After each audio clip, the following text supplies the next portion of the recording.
Hello, everyone. Welcome back from our quick break. Next up, we've got Steve Wick, and he's going to be presenting all about how he uses formative assessment with Quizlet.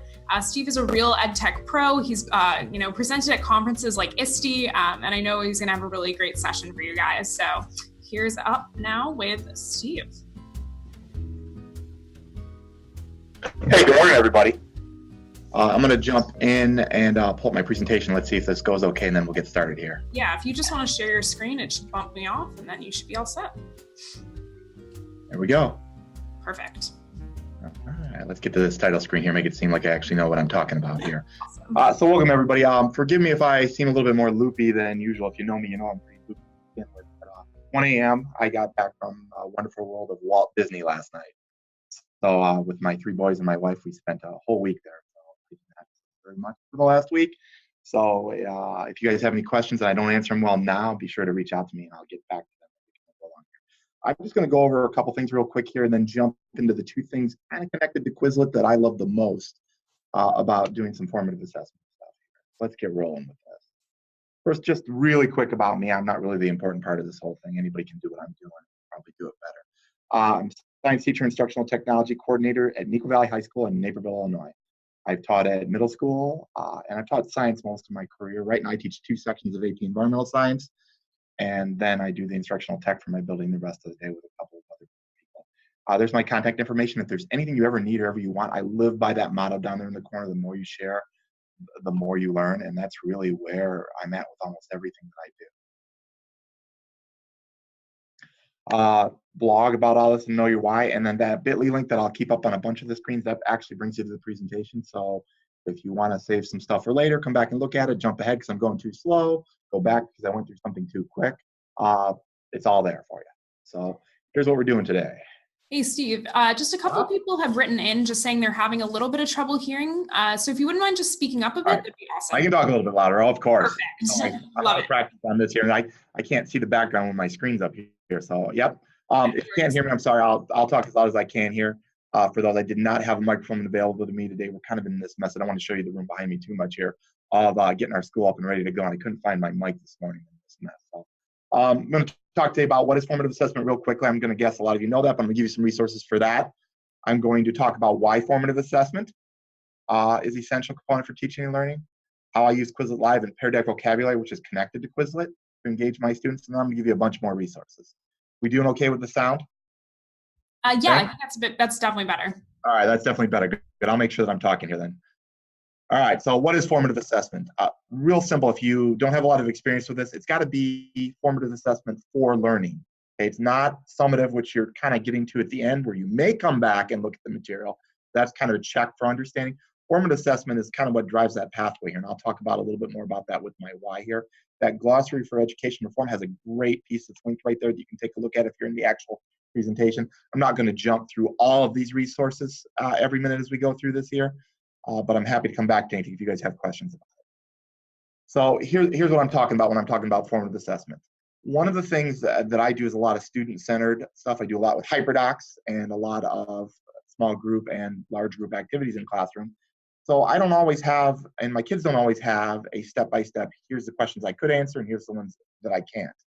So we end up with this chart that I just love here, is that most of our knowledge, we don't know what we don't know. Okay, we know what we know what we think we know, but most of what happens in a classroom, you don't know if you know it or not until you do something to test that knowledge base and then to be able to come back. So I use formative assessment all the time, almost daily, and I use a variety of tools as checkpoints on a map of what I was planning on learning. And a lot of times this brings me to new learning paths. I discover something that we need to do different or the kids do. And it helps them as much as it helps me. And I really have started over the last couple of years really getting into the reflective learning. You'll see when I talk about a few of the other tools I use, how many of the tools that I love are connected to reflective learning. So here's ultimately what I talk about with the kids right away. A lot of high school kids, at least, they want to just get the stuff done. They know it, they don't know it, they may not let you know. And I talk to them all the time about the fact that you're only making mistakes if you don't learn from them, if you don't go back and try to figure out what you did wrong. And we come back to stuff with formative assessment all the time in my classroom. We come back to the activity, we come back to the discussion, we come back to the old test. It's a lot of circling back in my classroom, which for me really helps me and my students know what we don't know what we do. Another big piece of it here, and I already kind of hit on this a little bit here, is that idea that I want to be more student-centered. I don't want to lecture and then give them a quiz. Now, I do in AP Environmental Science have to talk to the kids about some stuff sometimes here, but what I'll notice most of the time is my engagement goes way down if I'm doing too much talking. So I try to avoid that for those. I love this levels of student engagement. Somebody showed this to me actually just right before the ESD conference here, and I started using this in some of my formative presentations for those ones here. And I'm looking for that engagement. I'm looking to find ways to convince kids that it's not about just checking the box, but actually being curious and engaging in the material. So here's Quizlet Live. You're going to want to dive into this and look at it a little bit more detail than I'm going to give you if you've never looked at Quizlet Live, but I'm going to give you a quick overview of how it works. And then there's all kinds of nice videos. I'm not going to show you all the videos, but there's a couple of videos in here that will go into more detail on it for Quizlet Live. But basically, students are put in teams, and you can preset those teams, or you can actually have them be random. There's a couple different ways to go around that, and the tutorials that Quizlet has are incredible for going through all this stuff. You don't really need me to be the one to teach you that here for those. And then the way it works is you can use vocabulary. Sometimes I use quotes. Sometimes I use descriptions. I use a variety of different things. And each student's going to get the same either word or definition. You can do that both ways. That was a recent addition for them. But then they're going to have different choices on their screen. So what you're seeing here is a screen that's a sample. You would only see you on your screen if you were actually doing this. Alec would see in this case what's on his screen, and Kabarun would see what is on their screen. And you can't see each other's screens. Now you can let them look at each other's screens. I'll talk about some models that I use in a little bit here to kind of go through this here. But only one of the students has got the match. So what they have to do is talk to each other, decide who's got the match, and then they guess that. And then there's this whole process. If you get it wrong, you jump back in and you relearn. And there's a video that's on the next slide here that'll actually explain that. And this learn more link here that I'm not going to jump into right now, but I'll come back to at the end. Also gives you great details on how all this works. And I don't want to spend a lot of your time just talking about how it all works. I just want to show you what I'm doing here in just a minute here. So this is that video that I was talking about. If you get this presentation later, you can watch it. About a 2-minute video that does a great overview to show you kind of that student piece where each of the students is on a different screen. I'm not going to play this for you right now. If we really want to at the end, we can. For those, but I really wanted to get you guys into some of the ways that I use it, not just how to use it. Here's my tips though. This is really the big thing here for this. And some of this may change a little bit over the summer. I haven't used this obviously for a couple of months now here, but as I've used Quizlet Live last year, you had 11 questions. So I recommend tailoring your study sets. If you have a huge study set, which we do in AP Environmental a lot, that's 40, 50, 60 questions, you don't get to pick which ones come out of that. It's random. Now, sometimes that's cool if you do it multiple times because you're going to get a random set each time. But in a lot of cases, I like to break those down into sets of 11 questions so I know which ones the kids are getting, and I can connect those, and those are the ones that I want to know something about here too. So, well, they might have gotten a huge Quizlet study set for me that might be 40, 50, sometimes up to 100 terms for a unit that we're in. I'm going to, when I do Quizlet Live, pull those down typically to 11. Sometimes I'll double that if I'm looking for a little bit more random, or a couple of times doing that for those. Nice, great discussion points at the end. You can see what students missed in those, and again, you can see all that in the video. I can't really run a live one with you guys in the background here. The one thing I struggle a little bit with, but we talk about a lot, is you don't get a permanent data set from Quizlet Live. In the Quizlet study sets and all those, you can see what your students have been learning. Quizlet Live is more just on the moment for those. Now, I'll show you here too, there's some real creative ways to have second places in those. But one of the things sometimes it's hard for some of the students is whichever group finishes first wins, and then everybody else is out. So unless you're going to do it multiple times or kind of modify that a little bit, I'll show you guys where some people have done that, some great ideas for that. And when we get to the end here, you are going to struggle with those kids that maybe are in groups that aren't as quick to get it done. They might not see all the terms, okay, for those. One of my favorite things is we change the rules as we do it. I'll typically do one study set 2 or 3 times to get more kids engaged in it. Maybe even I'll say, hey, you guys got first place, now you guys are going to move and help these other groups. There's some things like that. But I love changing the rules. Like, first step is always that they're talking to each other. Maybe I let them look at each other's screens. Maybe I don't the first step. Then I like changing up the rules a little bit. Sometimes just have a little bit of fun. Like maybe, all right, you guys can't talk to each other at all during this next set. You can gesture, you can make symbols, but you cannot talk, okay, for those. And they run through that. Sometimes I'll even have them go to opposite ends of the room so they can't see each other. We have a lot of different funs with that. And the kids sometimes get mad at me because they're like, if I can't talk to each other, how are we going to get this really right? Because some of the kids are very competitive with this. But there's any kind of number of ways that you can manipulate the rules. And I'll show you where people have a bunch of those for those. And what I love the most live and what we talk about here at school all the time, learn and relearn. When you get it wrong, it tells you the right answer. And guess what? It's coming back to it in a little bit. My kids initially struggle with that because they don't read. They get it wrong, they're ready to race to the next question. So we talk a lot about, hey, maybe you need to write this down. And I use a really, really deep one that I'll show you guys a sample of here with quotes for innovators' mindset, so teachers how important that relearning piece is for those. All right, so that's Quizlet Live. I'll jump back into where some of those resources are right here at the end. The other one I want to talk about that's connected, a different company, but Pear Flashcard Factory actually lets you pull and create with your students those flashcard sets, which is incredible like this. And this is an example of my kids doing it without touchscreens. And the high school kids actually love doing this. Long story short, what you get is the kids get randomly partnered up and they're given a definition and a vocabulary term. And they're asked to provide an example, which I love, and a drawing that's connected to that example. So one of the students will have a text box, and you can kind of see that in the screen right here off to the corner here, and they will actually type up what they're going to attempt to draw. The other student sitting next to them is going to then sketch that out. What I love about this is you go through and you do this, and I'll give you a couple tips here in just a minute. Then at the end, we see them all and we vote. Which ones actually connect to what we do? So each kid actually has a mini presentation of 1, 2, 3, or 4 of their flashcard things, and then we decide which ones would go into a study set. So now not only do we have the one that I had created with the terms and the vocabulary, but now we've got this one connected with examples and visuals that the kids actually created for me. And we have a lot of fun with that sometimes here too. I'm gonna give you a couple tips on that here.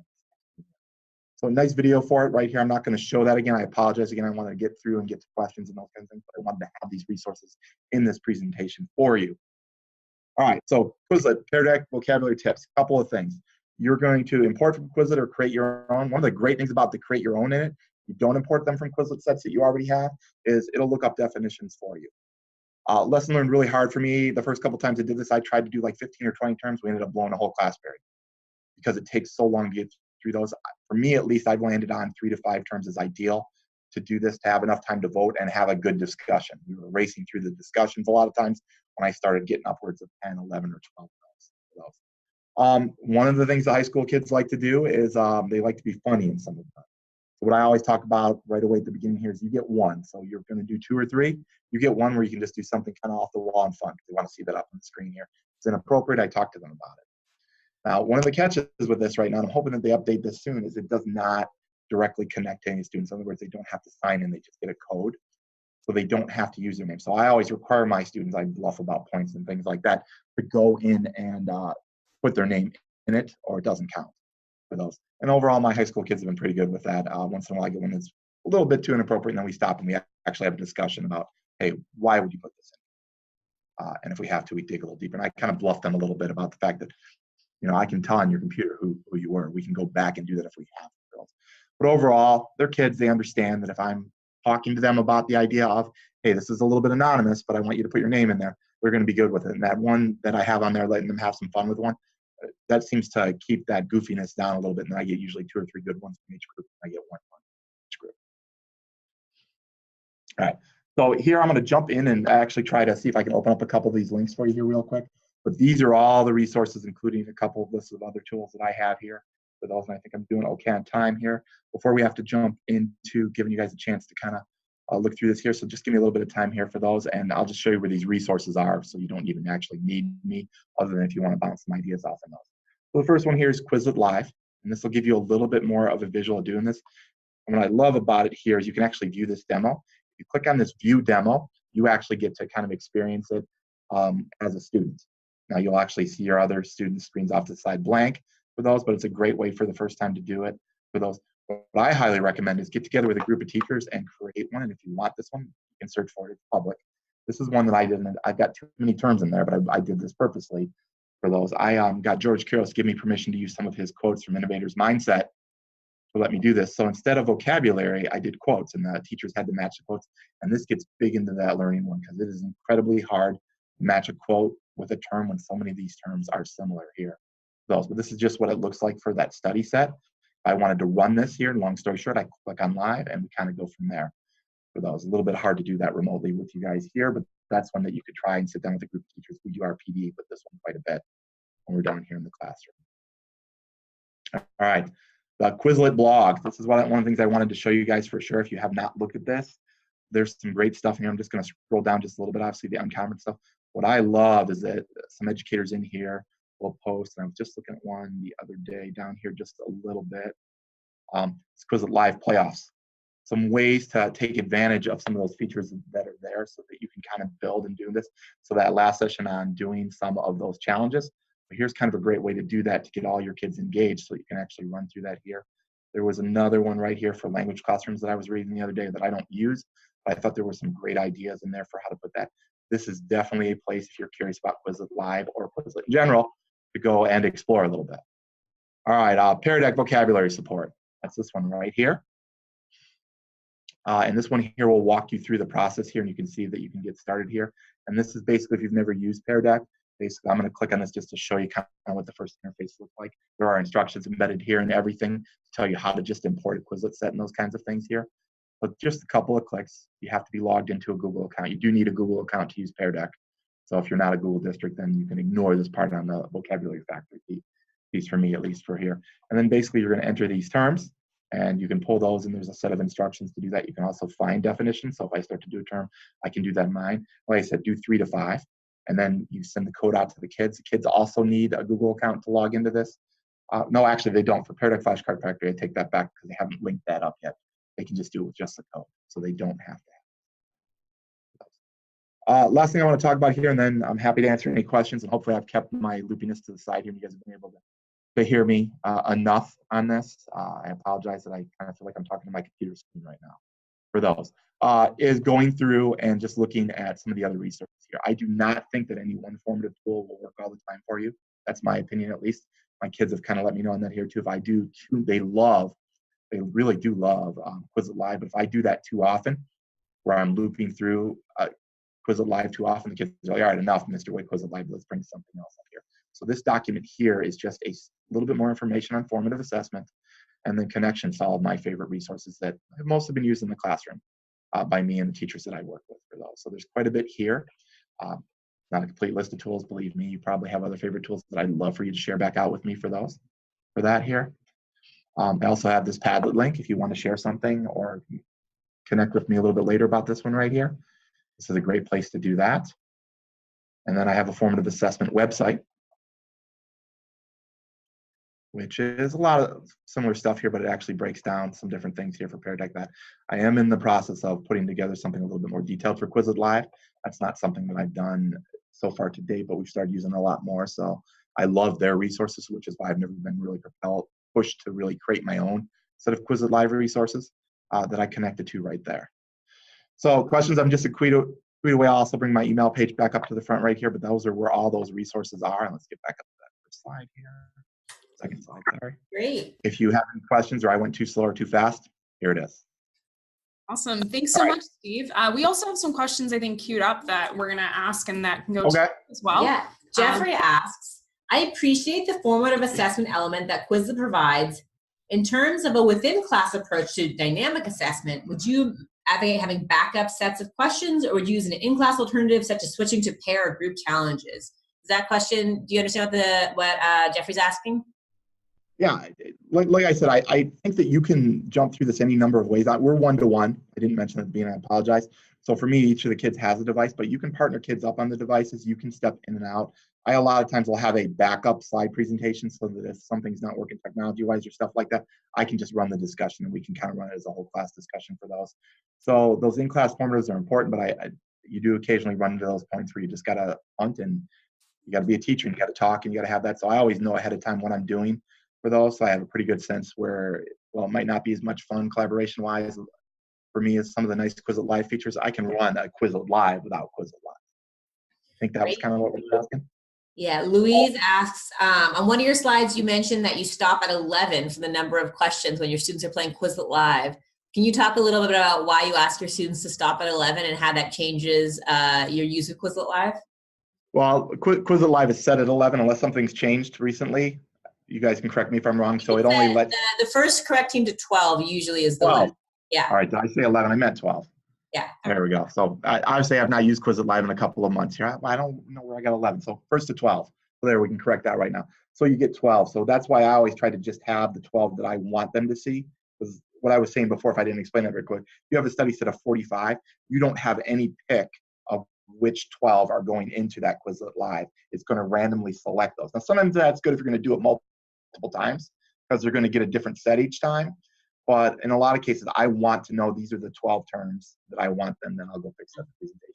These are the 12 terms that I want them to talk about right now, that I want to be able to talk about at the end. These are the 12 that I want today. Maybe they're what we just did recently. Maybe they're what we're going to do. I don't always do these right in the middle. Sometimes these are done before we get into it. Maybe they're the ones we're going to talk about today, or they're connected to what we're doing today, or the concepts, or those types of things. So it's a good number, and it makes it go pretty quick now. If you get a really brilliant group, sometimes it flies by in 12, and you're like, oh, we better do it again. And I adjust on the fly with that. Like if one group finishes really fast, I might, like I talked about before, I might have them become partners with the other groups, run the same groups again, and have a round 2 with the same set of questions. That's why I usually like to keep it to 12 as opposed to having that set of 30 and wanting to have all the kids see those same 12 again. But when I restart it, I can pick the same set, or I can go randomly in to that whole big group here. So I always break, my Quizlet Live's always broken down from my bigger full Quizlets. I hope that makes sense. Yeah, great. One more question. One of our anonymous attendees wants to know a little bit more about Pear Deck. Is that a separate purchase? How do Pear Deck and Quizlet work with each other?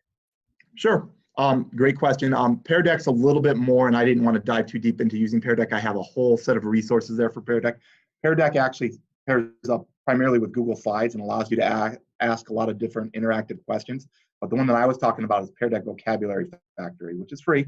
And that pairs up with Quizlet so that you can use those vocabulary words to go in there and do that. And that involves a little bit of a different interface. If you watch that video that I had in there, you'll kind of see what that interface looks like here. So they partnered up with Quizlet to be able to import your existing study sets. And I'm all about, if I have something over here, I really would like sometimes to be able to use it over here without having to recreate the wheel every time. So basically it goes through a set of basically copying and pasting. You export the Quizlet, copy it, and you paste it into this vocabulary factory setup, and you run from there. And that's one that I usually go with a smaller set of 3 to 5 vocabulary words, just because of time more than anything. Great. Yeah, and then we just have some questions from people asking about links to the things you're sharing. If you want to just reiterate where they can find all these great resources. Sure. Well, ultimately, if you get to this presentation, you can find everything here. You can find it on the blog or down here on the bottom. I know it's kind of covering up right now, that short URL that's down on the bottom there. Yeah, can you just share out loud what that URL is, just so people can hear? Yep. So it's bit.ly/Q formative, FORMATIVE 18. And I can tweet that out too, to share that out here. And I'm sure Quizlet can retweet me for that. So you'll have those resources there directly. If you didn't get that right now, I'll tweet that out here once we're done and wrapped up with that. Cool. And we're going to put that in the chat as well, so people have access to it. Awesome. Well, I think that's all the questions we have then. Thank you so much, Steve, for sharing all those amazing resources. It's really Thanks for having me.